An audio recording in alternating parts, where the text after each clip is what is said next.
Brexit on Friday this week and how it will affect immigration. What do you think the government should be doing about that, particularly in Scotland where you need manpower? Well, we're putting forward some proposals today for distinctive Scottish solutions to a distinctive Scottish challenge. Over the next 25 years, all of our projected population growth in Scotland is estimated to come from inward migration. So the worry is that the end of free movement and more restrictive immigration rules that the UK government wants to put in place to cut immigration will be deeply damaging to our economy and prosperity and the ability to fund public services and sustain rural communities.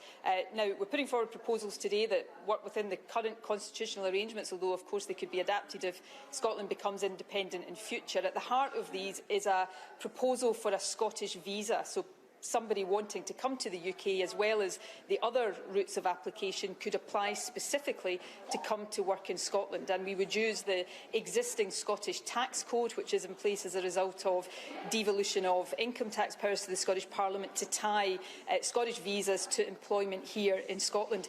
There are precedents for this kind of more regionalised approach to immigration in countries like Canada and Australia. So it's a practical, workable solution designed to address specific Scottish challenges, and I hope the UK government will respond to it positively. I mean, it's unlikely, isn't it? Because if you had a Scottish visa, people could come into Scotland and then, since we're one country, move around the country freely. They might abuse it. Well, no, I don't think that is the case. What I said a moment ago, the visa would be tied to working in Scotland, and the Scottish tax code would be the foundation on which that system would be built.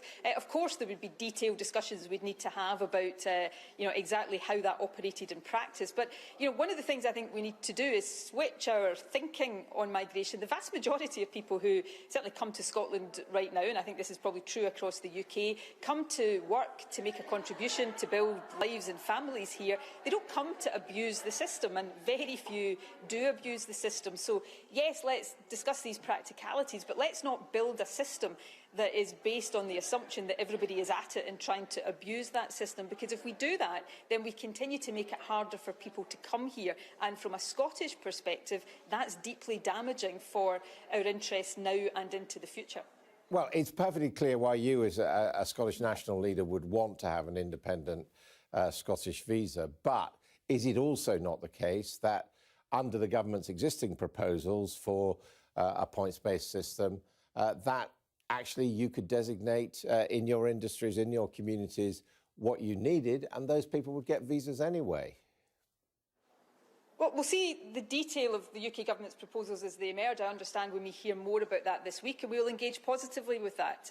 But let's not forget here, and I'm not saying this as the leader of an independent supporting party. Of course I am that, but I'm saying this as First Minister of Scotland, really worried about the impact on Scotland's future prosperity of these proposals. The UK government has an objective of cutting immigration. That was at the heart of the Brexit vote. And my point, and it's a fundamental point, is that any reduction in immigration coming to the UK, if there aren't Scottish proposals to counter that, will be damaging to Scotland, because we need continued migration to stop our population going into decline. So yes, I support independence. That's no secret to anybody.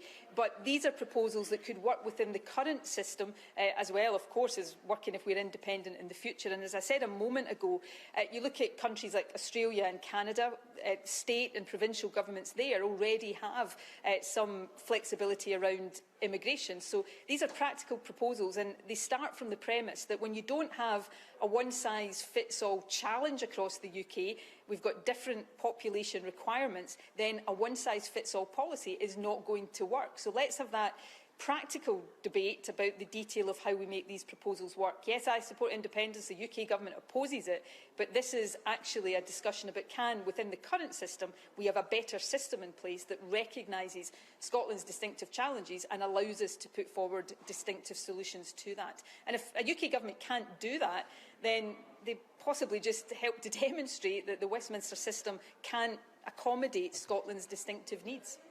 You have direct flights coming into Scotland from China. You had some of the suspected cases that turned out to be clear.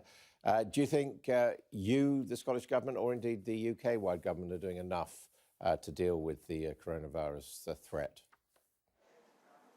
We're doing a great deal, and this is obviously a matter of great priority. I'm being kept regularly updated and discussing this with officials within my government. The Scottish Government and Health Protection Scotland is in close daily contact with Public Health England and with the UK Health Department.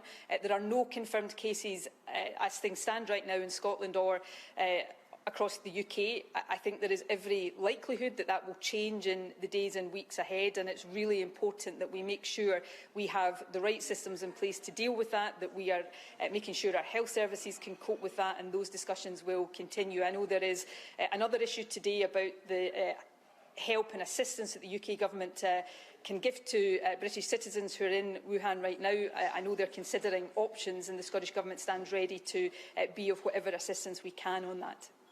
And just finally, First Minister, Huawei and 5G, yes or no?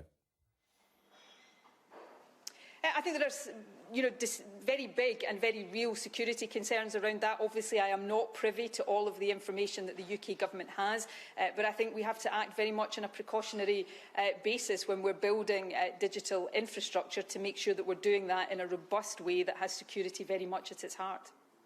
OK, thank you very much indeed. Nicola Sturgeon there, First Minister of Scotland.